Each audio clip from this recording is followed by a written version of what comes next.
Okay, today we are going to take a further look into flash attention. So at least this is for my understanding, for my initial purpose. So I built this visualization. This is the standard attention before the flash attention. I visualize certain things, certain traffics to make things more obvious to me. And I also has a version which is like a flash attention version. It compares things. Let's say like these things are built upon similar hardware. It leverages several similar elements. So for this paper, this flash attention paper, like if you look at the charts, they are claiming a ludicrous amount of improvements. So if you're getting used to reading papers, usually many paper, they are quite good ones if they can claim there are something like 20%, 30% improvements on inference speed or training speed or quality in general, or like some paper they claim much less, much less, not even double fold of improvements, but there is some jeopardy on the quality. But this paper, like if you look at the charts, there isn't even a bar for the baseline version. The baseline version is like at 1. So this is measuring how many times faster of speed up on the baseline version. In some scenarios, say as the length of the sequence is growing, the improvements is even better. Like it solves something very fundamental, some flaw very fundamental inherent to the transformer. And like it stopped at like 2048 sequence lengths for their experiment for GTX 3090. For A100, they stopped experiment around 4096. They do that is because, it's going to be more stark if you put more of a sequence length. But this is the limitation for original implementation of transformer to have that many sequence lengths on one single A100. But, I believe flash attention can continue to, plot this chart even further about how fast this is. As you can see, it's pretty crazy amount of improvements, and they claim they basically doesn't sacrifice any of the quality. Computation result is exactly the same against whatever it is for the vanilla version. It's just faster and consume much less resources. So it's like February 2026. AI coding is pretty much a thing. So many of the code becomes cheap right now. Let's say if you want some sort of like interfacing or visualization, saying if visualization is cheap, but is understanding cheap? If visualization can help us understand, is understanding the things is very much available to a much larger public. I built this visualization. To be more precise, I asked AI for several rounds to build this visualization to have better understanding, for me to have better understanding what this paper is about. Many of my friends is claiming this is a hardware paper, and the lead author has very heavy background on hardware. Also, it's some sort of like an engineering paper, not entirely academic. So it should be understood by engineers in general. And if you do have some experience with engineering, then you will be very comfortable with its idea of like how it's fighting the limitation and constraints that we were facing before. And before reading this paper, when you're seeing this kind of charts, you think it's like a pretty brilliant idea, almost a genius idea that allows a lot of improvements on LLM these days. But after reading this paper, you'll find out it's so obvious. It's a shame nobody else think of it. Like many of the elements they're using, it's not even invented by the paper. There's a paper somewhere else, but a combination of these technology, it's entirely beautiful. So let's start like how we look at this visualization. So by the limitation of the hardware, we are training on a NVIDIA GPU that we can buy somewhere, or we can rent one on the cloud. And such GPU, it has certain feature. Let me scroll up. It's mentioned somewhere in the paper. I don't want to reach out the whole thing. So it have certain things that we need to be familiar of. Like this is the map, the arena. If we're going to play this game, we should be very familiar of. So the resources we have is several level of storage that we can place our tensor or matrices of flow numbers into, which is CPU memory, and we usually call it GPU memory, like CUDA memory. But in this paper, we just like called HBM, high bandwidth memory. So it has something like 40 gigabytes for some model type of the A100. For some other, it has 80 gigabytes. When I started my career as machine learning engineer, like this number is somewhere around 1 gigabytes, like on many of the clouds that we can rent. So this thing basically decides how large a model you can train in size of weights and throughput. It's not like nothing. It's still a constraint and it's a bottleneck. But like, so, and also like in some cases, like when you are trying to adapt into TensorFlow or PyTorch instead of just running things in Keras, you're going to sometimes manually manage, like you want to shift some of tensors from CPU memory, the usual memory we talked about, and into HBM. And sometimes during the training, it will generate more of the tensors on HBM. It will OOM. So SRAM is a lot of things that's like happening. The computation is happening. It's closer to the tensor core. The size is 20 megabytes. So 40 megabytes it's pretty huge. Like it's like almost half a computer hard disk, right? Like but 20 megabytes. It's basically like two songs. So it's very small. Like you have to understand. Like let's say like when you want to compute things, when things are thrown to the core of everything, the computation can get the SRAM much easier. And things like shipping in and out of SRAM, when it's shipping to the computation, it can do things like 19 terabytes per second. It's very fast. And as you can see, in comparison, HBM usually it can be do computation with the amount of data that's much larger than 1.5 terabytes per second. So this is slow. This is fast. So if you load things into SRAM and do the computation and ship things back, usually the bottleneck isn't in the computation as like lots of people believe. It's actually in the the traffic between SRAM and HBM. So there is another paper mentioned that this is a struggle. Like the main struggle isn't actually at the computation. The main struggle is actually we shipping things into the computation from HBM. The flash attention paper didn't discover that, but it acknowledged this as a problem it wants to solve. So it proposed this flash attention thing. So it is doing, say, it's computing this and this, not like realizing this entire attention map. Many steps, like their fusion together, kernel fusion together into this very tightly packed process happening in SRAM, not shipping out the data to HBM at all for like several of the steps. Like also it happens for like backward process.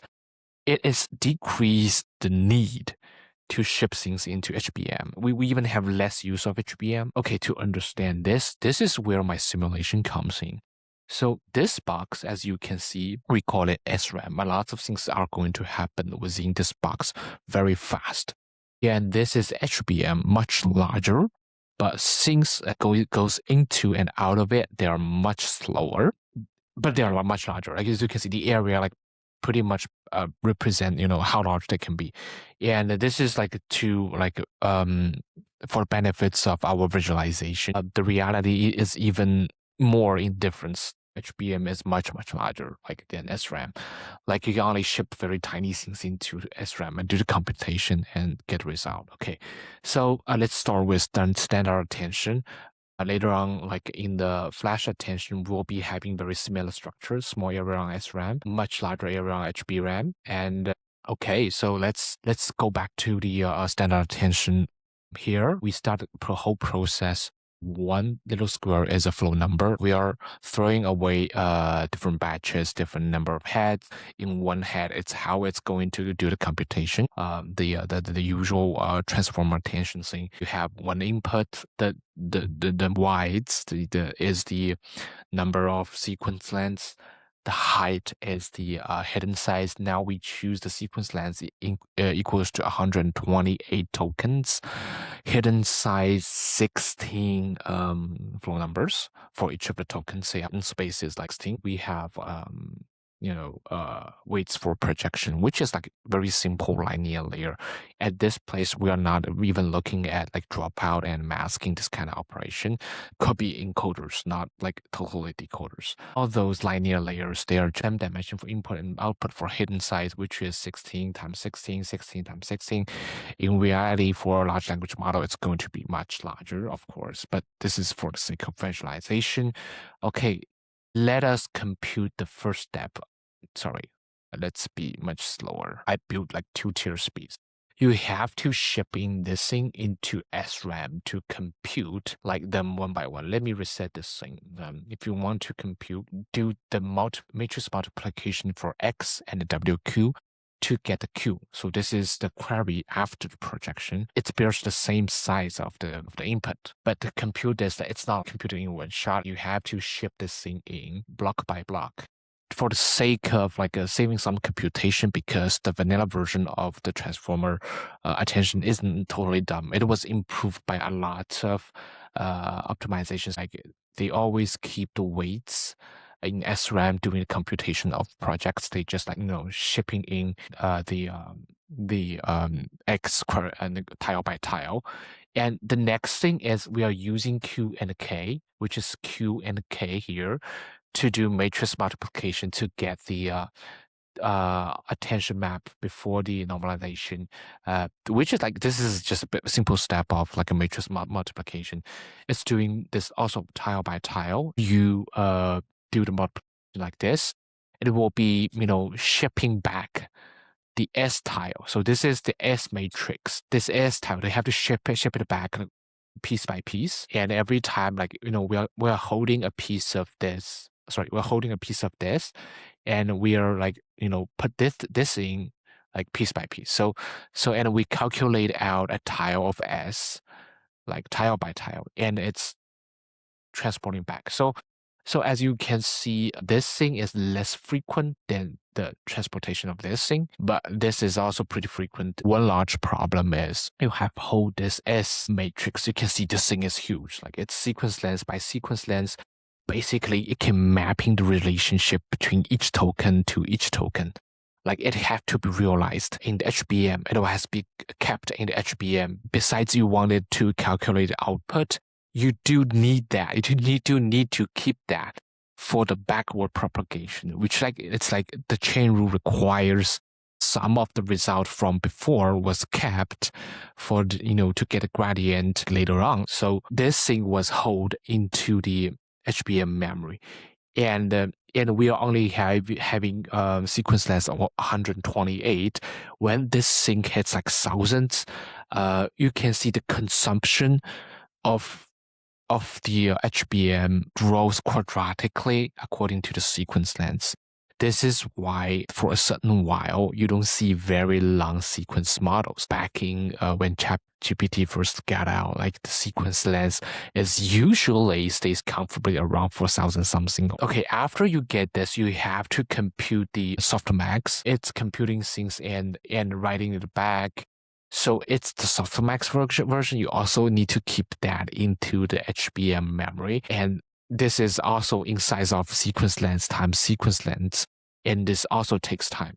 That means sometimes you can see in the SRAM. So I set it as the double twinkle is the computation. And anything that's not like twinkling for this SRAM, it's actually waiting for the transportation to finish. So this thing is like spends a lot of time shipping in and out of the HBM, shipping things in and out of SRAM also. So the bridge between it has speed limit, which is 1.5 terabytes per second for A100. After this is happening, let me be much faster for a while. Then slower. How fast it is? Oh, it's still ongoing. Okay, as you can see, for the last part, we have to put in the value and putting the attention map tile by tile. That means we're using this part like tile by tile, as you can see, and attention map per tile by tile to compute the final output. And we write the final output tile by tile back into here. As you can see, it's a very slow process, as we have to ship the entire this P matrix, which is after softmax, attention map, totally back into the SRAM and compute one by one and get the final results. And when we get the final results, which is in shape of sequence length times the head dimension times with the hidden dimension, this is basically the same size with the input usually. So you can comfortably stack up all the transformer blocks, maybe like 20 something, 30 something, to have a very deep transformer.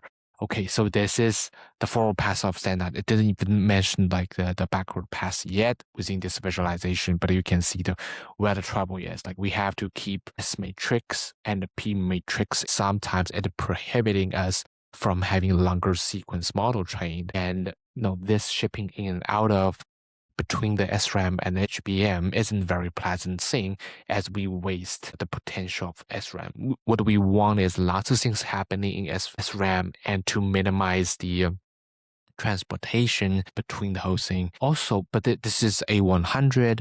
Later on with H100, this part can be a little bit synchronized. Say like you can do the computation while asyncly the transportation is happening. It helps somehow, but it doesn't improve things as much as like this flash attention can do. Let's check the flash attention, this visualization. So for the first part, it doesn't have magic on the projection part. It's still doing the projection, honestly. And it still has to write the projection back into the HBM. This part is exactly the same with standard attention. I didn't see anything that's very special, creating the projection. So it's still like shipping in the X one by one, keep holding on to the weights. So like it was computed out tile by tile. So we have Q, K, V. Still, we need QK. Next step is we need to time Q, to multiply Q with the transpose of the K. At this part, it got a lot smarter, putting like V, and it's keeping like something like M and L, but very thin stripe of them to compute the O and modify the O into the final version. It's trying to keep more step within the SRAM, getting the softmax, or getting the attention map before the softmax and after softmax, and they use that to do the output. Like they squeeze a lot of things, fuse a lot of them into a single step.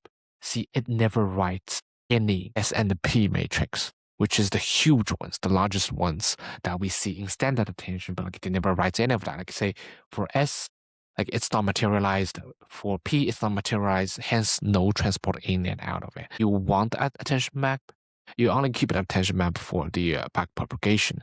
But in this case, you actually don't need that. You just need that to compute the output. And when you are getting the output, you get the influences from different parts of the attention map. It's just tile by tile. Say when it was computed, you can see this output was constantly written into and out of this part of the memory, because like to say like it all starts with like 0 from the start, but it was modified bits by bits. Let's go back into that attention maps. For standard attention, when you have like let me stop here. Not yet. Okay, so when it's having the attention map, when it's doing the computation, at some point you're going to need the entire row of things to clearly map out like how things is working out. Okay, as you can see, like this is after we get the maximum number. We're getting the maximum number from this part, like doing the computation of the softmax, that we can compute tile by tile what's the after softmax version of the tension map it is. And this part is telling us with each of input token, what other tokens are the most important ones that you want to look into. So for this part, we have to get the entire map. Usually we have to get the entire map for this to happen. But for flash attention, you don't have to get the entire map. You can compute softmax one block by one block. So say if for this entire block, you can see a lot of maximum number isn't, on many of these parts, but it's okay that you just compute a version, that you will adjust it later.